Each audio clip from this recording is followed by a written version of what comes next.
قوم عاد تاریخ کی ایک طاقتور اور عظیم قوم گزری ہے۔ ان کی طرف ہود علیہ السلام مبعوث کیے گئے تھے، لیکن قوم عاد نے ان کا انکار کیا اور ان پر عذاب نازل کر کے اللہ نے انہیں تباہ کر ڈالا۔ قوم عاد ارم نام کی بستی کے رہنے والے تھے، اس لیے انہیں عاد ارم بھی کہا جاتا تھا۔ یہ علاقہ عدن کے گرد و نواح میں آباد تھا۔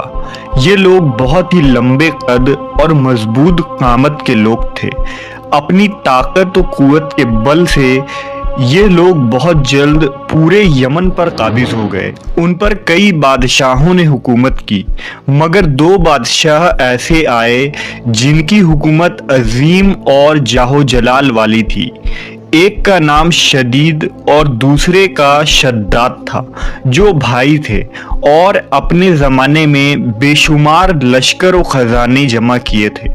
یہ دونوں بھائی ارم بن سام بن نوح کی اولاد میں سے تھے۔ ان کی کل حکومت عمان، یمن، عدن اور شمالی عرب کے علاقوں پر تھی۔ جب شدید کی موت واقع ہوئی تو پوری حکومت شداد کو مل گئی۔ اس نے تمام قبائلی سردار اور بادشاہوں کو اپنا مطیع و فرما بردار بنا لیا، اور اس طرح پوری جنوبی عرب اس کے قلمروں میں شامل ہو گئی۔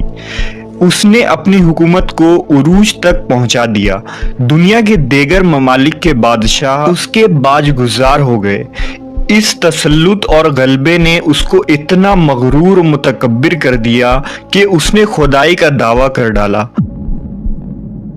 اس وقت کے علماء اور پیغمبروں کے پیروکار نے اسے سمجھایا اور عذاب الہی سے ڈرایا، مگر وہ کہنے لگا، میرے پاس اب دولت و حکومت سب کچھ ہے، اب خدا کی عبادت کی ضرورت نہیں، اور میں اب کسی کی اطاعت نہیں کروں گا۔ شداد نے حضرت ہود علیہ السلام کی زبان سے یہ سن رکھا تھا کہ جنت کیسی ہوگی اور اس کی نعمتیں اور خوبصورتی کا کیا عالم ہوگا، اس لیے اس نے زمین پر جنت بنانے کا ارادہ کیا۔ وہ کہتا تھا، مجھے اس جنت کی ضرورت نہیں ہے جو خدا نے بنائی ہے، ایسی جنت تو میں خود دنیا میں ہی بناؤں گا۔ لہذا اس نے 100 معتبر افراد کو جمع کیا اور ہر ایک کو 1000 آدمیوں پر مقرر کیا، اور پورے دنیا کے ماہرین کو عدن آنے کی دعوت دی۔ اس نے اپنے بھانجے ضحاک کو، جو ایران کا بادشاہ تھا، کہلا بھیجا کہ جتنا سونا چاندی تمہارے پاس جمع ہے وہ فوراً میرے پاس بھیج دو۔ ضحاک نے ایسا ہی کیا۔ اس نے تمام حکمرانوں اور سرداروں کو یہ حکم دیا کہ سونے چاندی کی کانوں سے اینٹیں بنوا کر بھیجے، اور کوہ عدن کے متصل ایک مربع شہر جو 10 کوس چوڑا اور 10 کوس لمبا ہو بنانے کا حکم دیا۔ اس کی بنیادیں اتنی گہری کھدوائی کہ پانی کے قریب پہنچا دی، پھر ان بنیادوں کو سنگ سلیمانی سے بھروا دیا۔ جب بنیادیں بھر کر زمین کے برابر ہو گئی تو اس پر سونے چاندی کی اینٹیں کی دیواریں چنی گئی۔ ان دیواروں کی بلندی اس زمانے کے گز کے حساب سے 100 گز مقرر کی گئی۔ جب سورج نکلتا تو اس کی چمک سے دیواروں پر نگاہ نہیں ٹھہرتی تھی۔ یوں شہر کی 4 دیواری بنائی گئی۔ اس کے بعد 4 دیواری کے اندر 1000 محل تعمیر کیے گئے۔ ہر محل 1000 ستونوں والا تھا، اور ہر ستون جواہرات سے جڑاؤ کیا ہوا تھا۔ پھر شہر کے درمیان میں ایک نہر بنوائی گئی، اور ہر محل میں اس نہر سے چھوٹی چھوٹی نہریں لے جائی گئیں۔ ہر محل میں حوض اور فوارے بنائے گئے۔ ان نہروں کی دیواریں اور فرش یاقوت، زمرد، مرجان اور نیلم سے سجا دی گئیں۔ نہروں کے کناروں پر ایسے مصنوعی درخت بنائے گئے جن کی جڑیں سونے کی، شاخیں اور پتے زمرد کے تھے۔ ان کے پھل موتی و یاقوت اور دوسرے جواہرات کے بنوا کر ان پر ٹانک دیے گئے۔ شہر کی دکانوں اور دیواروں کو مشک و زعفران اور عنبر و گلاب سے سیقل کیا گیا۔ یاقوت و جواہرات کے خوبصورت پرندے چاندی کی اینٹوں پر بنوائے گئے، جن پر پہرے دار اپنی اپنی باری پر آ کر پہرے کے لیے بیٹھتے تھے۔ جب تعمیر مکمل ہو گئی، حکم دیا کہ سارے شہر میں ریشم کے قالین بچھا دیے جائیں۔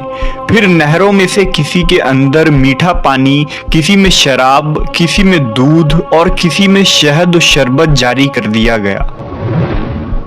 روایتوں میں آتا ہے کہ اس جنت کو بنانے میں 300 سال لگے اور شداد کی عمر 900 سال کے قریب تھی۔ باغ ارم کے مکمل ہونے کے بعد وہ اپنے لاؤ لشکر کے ساتھ متکبرانہ انداز میں شہر کی طرف روانہ ہوا۔ جب قریب پہنچا تو تمام شہر والے اس کے استقبال کے لیے شہر کے دروازے کے باہر آ گئے اور اس پر زر و جواہر نچھاور کرنے لگے۔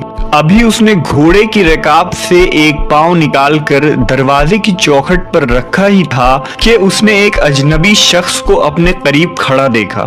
اس نے پوچھا، تو کون ہے؟ اس نے کہا، میں ملک الموت ہوں۔ پوچھا، کیوں آئے ہو؟ اس نے کہا، تیری جان لینے۔ شداد نے کہا، مجھ کو اتنی مہلت دے دے کہ میں اپنی بنائی ہوئی جنت کو دیکھ لوں۔ جواب ملا، مجھ کو حکم نہیں۔ کہا، چلو اس قدر ہی فرصت دے دو کہ گھوڑے پر سے اتر آؤں۔ جواب ملا، اس کی بھی اجازت نہیں۔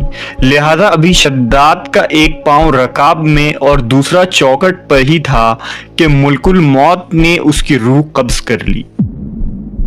پھر حضرت جبرائیل علیہ السلام نے بڑے زور سے ایک ہولناک چیخ ماری کہ اسی وقت تمام شہر اپنی عالیشان سجاوٹوں اور محلات کے ساتھ زمین دوز ہو گئی اور اس کا نام و نشاں باقی نہ رہا۔ علماء و مورخین نے کتابوں میں لکھا ہے کہ بادشاہ اور اس کے لشکر کے ہلاک ہو جانے کے بعد وہ شہر بھی لوگوں کی نگاہوں سے اوجھل کر دیا گیا، مگر کبھی کبھی رات کے وقت عدن اور اس کے ارد گرد کے لوگوں کو اس کی کچھ روشنی اور جھلک نظر آ جاتی ہے۔ یہ روشنی اس شہر کی دیوار کی ہے۔